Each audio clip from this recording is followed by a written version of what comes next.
All right, I'm back and I'm gonna talk about a subject that's on the same, to me, it's on the same level of what oil should I use.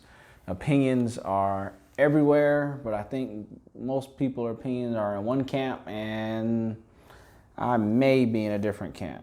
Do you need a oil catch cam on a VR30 Q50?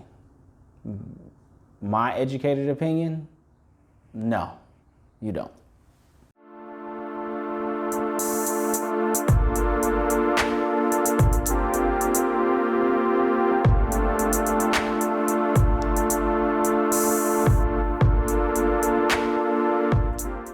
And right now, I already know y'all gonna go in on me on the comments, but hey, just hear me out. I'm giving y'all my educated opinion, and I'm backing up why I think you don't need it, and then of course y'all will come up with whatever y'all got to why you think you should. But I'm gonna go give you some history, and hopefully this will show you where I've gathered my opinion. So. Direct fuel injection. I got 1925 is when the first engine had it, and most of these engines that had it over the years are diesel engines. But gasoline direct injection didn't really become popular or start to become popular until the early 2000s, and then I saw a statistic for 2008 is when the first time that you saw this big uptick in gasoline direct injection engines, or GDI.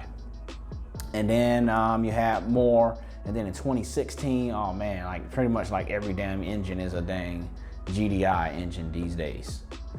And one of the big advantages of it is that they can control the fuel better, and then these manufacturers can meet their fuel economy standards. But as most of y'all already probably saying in the comments, but carbon deposit, but oils, deatomized oil not, sticking to the valves, and that's what y'all all saying in the comments right now. But yes, that's the big disadvantage of it that we found out, especially what we saw with European cars that seem to more adopted a little quicker than the domestic, U.S. Domestic cars. So we saw the pictures and the videos, especially you'll see the what is it, it was an N54 BMW engine, and you'll see the insides of it all gunked up and and just horror stories of it. And then you gotta go get your engine walnut blasted every people doing it 40, 50,000 miles, or at least at 100,000 miles, they getting their engine walnut blasted. And then that walnut blast costs a whole bunch of money because they gotta partially tear down the engine to do it. So it's all this dang. But I think what people are missing here is there's usually there has been a lag of oil technology with keeping up with engine technology. And here we go, keeping the history going. So like I said, it got gas direct injection got popular in around 2008, and then pretty much the standard around 2016. But when did oil specifically made for gasoline direct injection engines become available? That wasn't until 2010. So we had it becoming popular in the early 2000s, and then it took almost 10 years before oil was made that could handle gasoline direct injection. And the oil spec I'm talking about is SN+. So SN+ rated oil was introduced in 2010. Then the main advantage of SN+ oil was to stop low speed pre-ignition. But you're like, well, what does that got to do with direct injection? What it has to do with it is how they're stopping it. They're stopping it by changing the detergent and the oil so that when the oil gets burned, it does not stick to the valves. And atomized oil sticking to the valves is what everybody's afraid of when you talk about gasoline direct injection. But it's this lag from 1925 all the way to dang 2010 before you had an oil that was developed to not actually stick to the valves. Now you can get around the fact that in your normal fuel injection, where you can actually pour some additive or something into the car and it will clean off the back of the valve.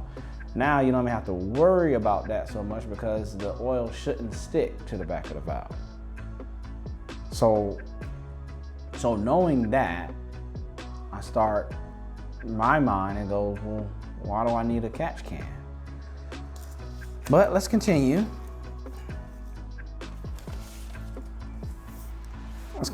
Then I already know. So I wrote this down. So here's the next thing y'all gonna hit me with in the comments. Y'all gonna go, but the oil is getting recirculated through the intake. It's getting recirculated through the intake and burnt up in the thing and burnt up in the with the gas and the air. And I'm like, so?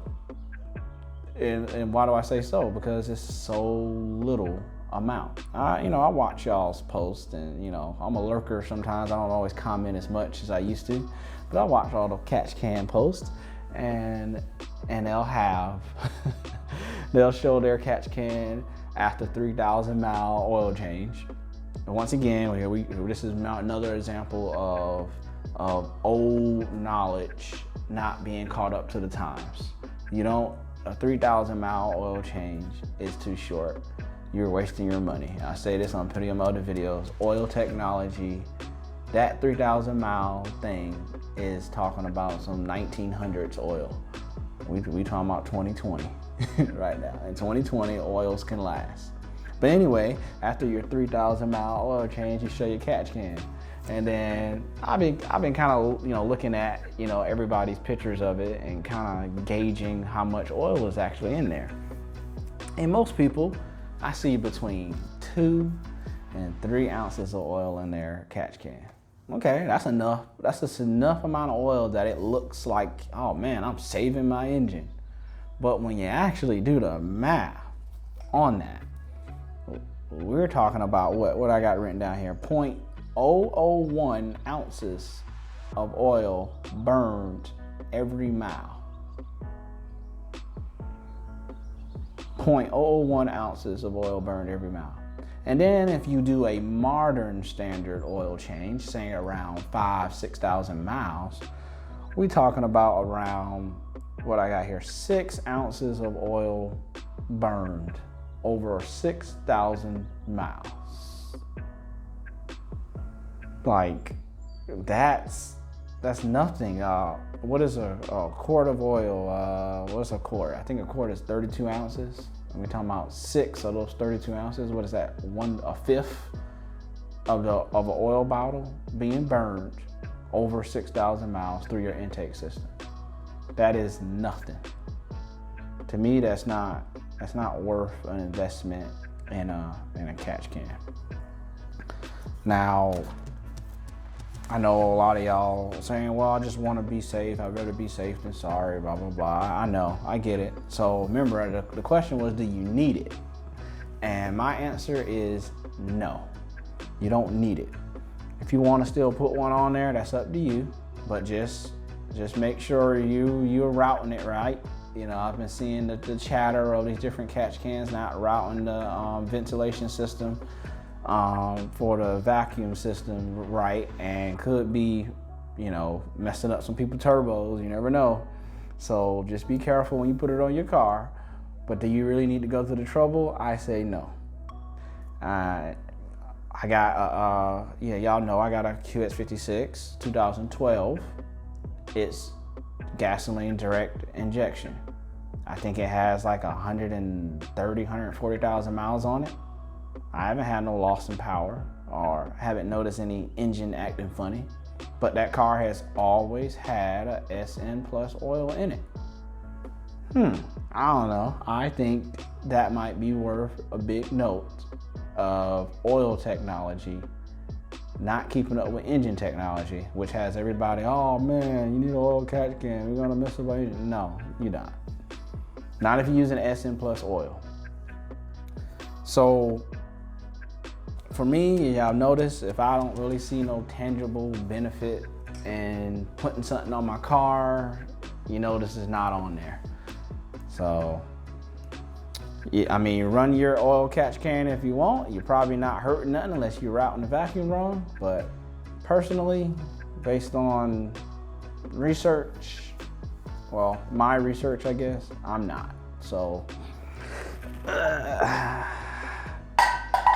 no catch can for me.